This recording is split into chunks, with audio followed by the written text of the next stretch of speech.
இறைவன் மிகப்பெரியவன். இன்னைக்கு பசியாற்றும் சமையல் கூடத்துல மாஷா அல்லாஹ் அருமையான நெய்ச்சோறும் இங்க களரி கறியும், அவ்வளோ அருமையான காயல்பட்டினத்தோட ஸ்பெஷல் களரி கறி மசாலா.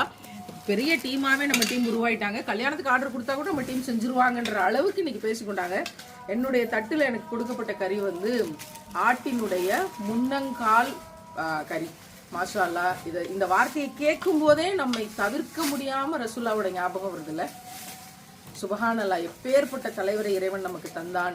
அந்த ஆசையான நினைவுகளோடே இந்த பணிகளை, ஏழைகளுக்கு உணவு கொடுக்கக்கூடிய பணிகளை நம்ம செய்யறோம்.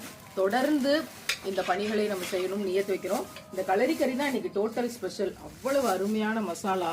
எப்படி நம்ம பெண்கள்லாம் இப்படி சமைக்க ஆரம்பிச்சாங்கன்றது தான் எனக்கு ஆச்சரியத்திலே ஆச்சரியம். வீட்டுல வந்து 1/2 கிலோ கறியை வாங்கி கொடுத்தா ஏகப்பட்ட பஞ்சாயத்துகளோட நல்லா வரும், வராது, வரும் ஆனா வராதுங்கிற மாதிரி பல பஞ்சாயத்து நடக்குது.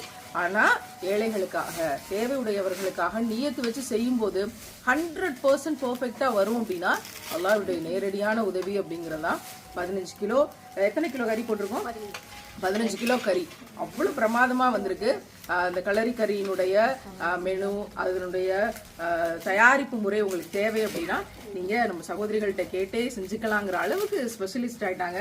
மாஷா அல்லாஹ். அடுத்த தலைமுறை டீம் பார்சல் பண்ணி கொண்டிருக்காங்க.